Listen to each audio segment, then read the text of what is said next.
অস্বীকার।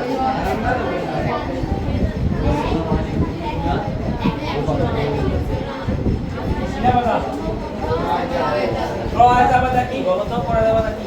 ক্রয় জাবেদা কি? ক্রয় হিসাব ডেবিট, প্রণোদনা হিসাব এটা মনে আছে? বিক্রয় জাবেদা কি হবে দেখো?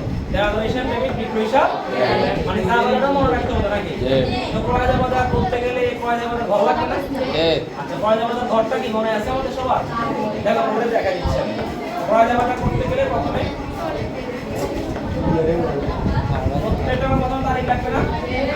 তারিখ। তো ক্রয় জাবেদা ক্রয় হিসাব ডেবিট, ক্রয় হিসাব কি ডেবিট, আর প্রণোদনা হিসাব কি ক্রেডিট। যেহেতু ক্রয় জাবেদা ক্রয় হিসাব ডেবিট, সেহেতু আমাদেরকে লিখতে হবে উল্টা। কি লিখতে হবে? উল্টা। ক্রেডিট আর হিসাব। তোমাদের মনে কম বেশ মনে আছে? মনে আছে না? এরপরে কি লিখতে হবে? শর্ট তো মনে আছে? এরপরে কি লিখতে হবে? আর তোমার লিখতে হবে? আর কিছু বাকি আছে এখানে? শর্ত চালানোর পরে কিছু বাকি আছে? শুধু লাস্টের ঘরে কি লিখতে হবে? ক্রয় হিসাব ডেবিট, ক্রয় হিসাব কি ডেবিট, আর একটা কি আছে? প্রণোদনা হিসাব কি ক্রেডিট। এটা তোমাদের ঘর।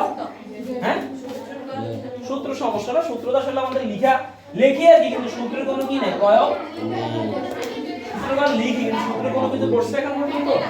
এবার বলো, এই ক্রয় জাবেদা করতে বললে তোমার প্রথম কি কাজ করতে হবে? ঘরটা করতে হবে না? তো ঘর তো রেডি হয়ে গেছে। তো যারা ক্রয় জাবেদার ঘর বুঝছে তারা বিক্রয় জাবেদারও ঘর বুঝছে। বুঝলো কেমনে? ক্রয় জাবেদাতে লেখা আছে ক্রেডিট হিসাব খাত, তাহলে বিক্রয় জাবেদা কি হবে? ডেবিট হিসাব খাত। শর্ত চালান ঠিকঠাক থাকলো, শুধু জাবেদা চেঞ্জ হবে। বিক্রয় জাবেদা কি হবে? দেনাদার হিসাব হবে ডেবিট, বিক্রয় হিসাব ক্রেডিট। আমরা জানি ক্রয়ের বিপরীত কে? বিক্রয়। প্রণোদনার বিপরীত কে? দেনাদার। সো ক্রয় জাবেদার বিপরীত কি হবে? দেনাদার হিসাব।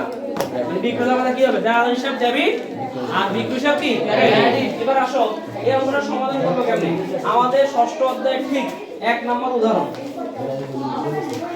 উদাহরণ 1, বইয়ের পেজ নাম্বার 77 পেজ। এই বইয়ের পেজ নাম্বার 77 পেজে 1 নম্বর উদাহরণ কি লেখা আছে?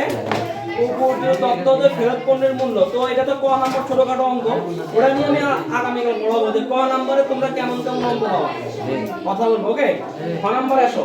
উপরোক্ত লেনদেনের ভিত্তিতে আফরোজা ফ্যাশনের ক্রয় জাবেদা প্রস্তুত করো। আমি একটা মাত্র এন্ট্রি তোমাদেরকে দেখাবো, আশা করি তোমরা বুঝতে পারবা। এই ডিসেম্বরের 1 তারিখ কি লেখা আছে? বই পড়ো সবাই। Page number 77, 5% part time Mahmud ফ্যাশনেতে প্রতিটি 300 টাকা ধরে 500টি প্যান্ট ক্রয় এবং বহন খরচ 1000 টাকা, চালান 78, শর্ত 2 পাস, দিক 15। তো প্রথম এক তারিখ প্রথম কাজ হলো তারিখ দাও। কত তারিখ? কত সাল? 2000 তারিখ 1 তারিখ। এখানে কার নাম লিখতে হবে? এখন এই যে মাহমুদ ফ্যাশন লেখা আছে না, মাহমুদ ফ্যাশন, এর অর্থ হচ্ছে এখানে পাওনাদারের নাম লিখতে হবে। ওরা পাওনাদারের নাম দিয়ে দিবে তোমাকে।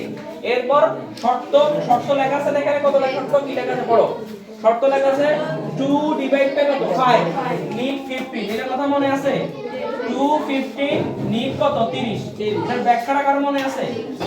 15 দিনের ভিতরে টাকা পরিশোধ করলে 2% ভাগটা পাওয়া যাবে। অতিরিক্ত কি? অতিরিক্ত। ও তো তোমারে 5% ভাগটা এমনি দিচ্ছে। আল্লাহ, আরো 2% অতিরিক্ত কখন দিবে? যখন তুমি 15 দিনের মধ্যে টাকা পরিশোধ করবা। অন্যথায় নিট 30 মানে হচ্ছে 30 দিনের মধ্যে টাকা দিতেই হবে। হ্যাঁ, 30 দিনের ভিতরে দিলে 5% ভাগটা পাওয়া যাবে, অসুবিধা নাই। বাট 15 দিনের ভিতরে দিলে কি হবে? 2% অতিরিক্ত ভাগটা তোমাকে দিবে। এটা মূলত যারা পণ্য বিক্রি করে তারা মূলত টাকাটা আগে পাওয়ার জন্য মাঝে মধ্যে অফারগুলো দিয়ে থাকে। তারা নাম্বার লেখা আছে কত? 78। সূত্রতে কিছু না মানে টিক চিহ্ন। এবার বল এখানে কি লিখতে হবে? টাকা লিখতে হবে না? টাকা বের করার নিয়ম কি? এখানে প্রবলেম হচ্ছে আমাদের একেবারে সহজ। প্রথমে কি লিখছে? প্রতিদিন 300 টাকা ধরে 500টি প্যাক। তো 300 গুণন কত? 500, টোটাল 1,50,000 টাকা। লিখে দিলে হবে না, সাবধান। কত পার্সেন্ট ভাগটা বলছে? 5% ভাগটা বলছে না? তো গুণন 5 ভাগ কত? 100। 5% ভাগটা 7,500 টাকা। এই টাকাটাকে লিখবো নাকি 1,50,000 থেকে এটা বিয়োগ করব? ভাগটা সব সময় বিয়োগ করতে হয়। কি করতে হবে? বিয়োগ। তো আসো 1 লক্ষ কত? 1,50,000 থেকে আমরা এই 7,500 টাকা কি দিলাম, বিয়োগ দিলে আসে 1,42,500 টাকা। এই টাকাটা লিখে দিব না, এটা বল লিখতে পারবো না, কারণ আমার অঙ্কের মধ্যে স্পষ্ট করে বলা আছে বহন খরচ 1,000 টাকা। কত লেখা আছে? এই বহন খরচ তোমাকে এটার সাথে যোগ করতে হবে, যোগ করলে টাকা আসে 1,43,500 টাকা। এই টাকাটাই তোমার এখানে লিখতে হবে, 1,43,500। এর অর্থ হলো ভাটটা বিয়োগ দেওয়ার পরে বহন খরচ যোগ করতে হবে, ইভেন প্যাকিং খরচ থাকলেও সেটাও যোগ করতে হবে। শুনছো তো নাকি? এই হলো মূলত অঙ্কের সিস্টেম।